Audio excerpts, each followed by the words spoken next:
Bob Reiser, an expansive storyteller, teacher, and award-winning author of books for children and adults, Bob Reiser has taught thousands of children throughout the Northeast how to craft and tell their own tales.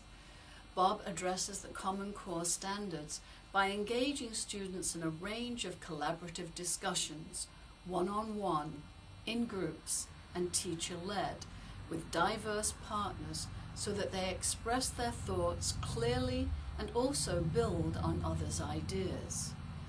Using narrative techniques such as dialogue, description, and pacing, students develop their own experiences and events that end in a logical conclusion.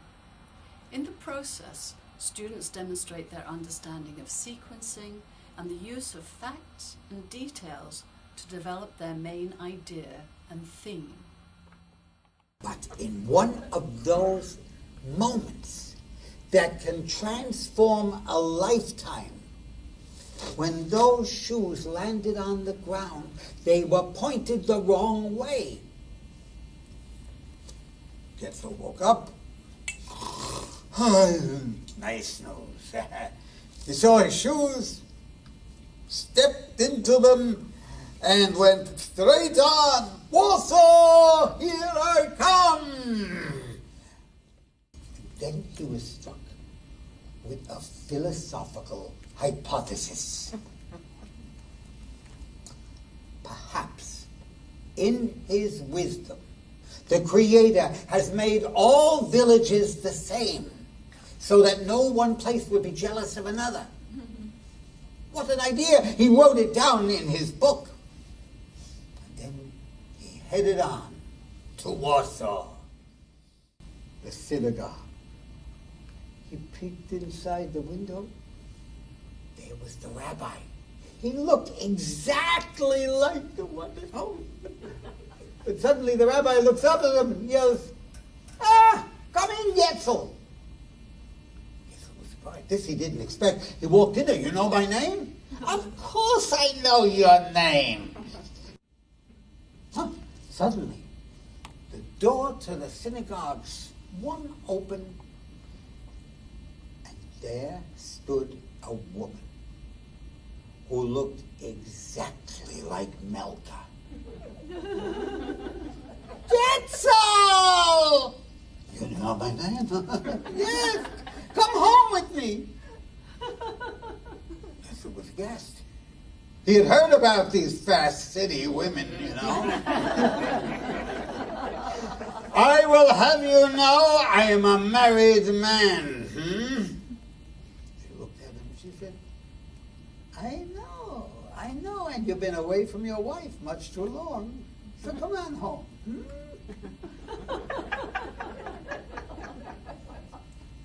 He looked at the rabbi. The rabbi said, well, if that's the custom here, who am I to say no, huh? And so they went home. But this he did not put in his book. A year passed. And Getzel and that nice woman who called herself Milka, they had a daughter. But Getzel, he was still homesick. And finally, he told the nice woman, it's time for me to go home. She looked at him. Getzel, you are home. I know. It feels like home to me, too. You've made a wonderful home, but I miss my family. I have to go. Snooze. But first, of course, he put his shoes on the road, pointing the right way towards home. And he fell asleep. Then, you know who comes by.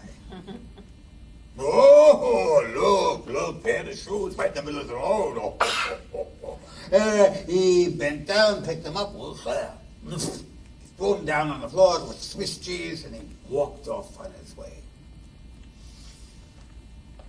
But, as fate would have it, when those shoes landed on the road, They were pointed the wrong way. Little woke up, saw the shoes, stepped inside to home, and he walked.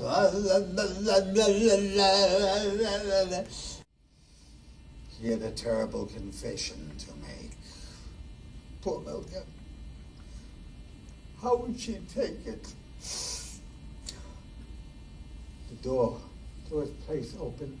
His little boy came out. He grabbed him, he kissed him.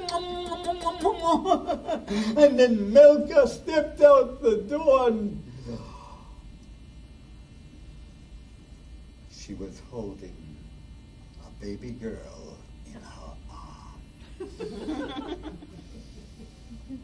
Get so serious. Devoured by jealousy. Aha! Well, I see you didn't bother waiting for me. Oh, I did. I'm so happy you're home. Do you have a little confession to make? She looked at him. She wrote, confession? No. Do you have a confession to make? He opened his mouth to speak. He closed it. He let bygones be bygones. So, that story came from my grandfather. And whenever I think of Poland, I picture the little towns that he told me about. And whenever I try to imagine another time, I think of those. I would not be surprised if you've gotten stories in your life from your ancestors, from your parents, from your grandparents, your great-grandparents, something how passed down to, about a place that your ancestors had known.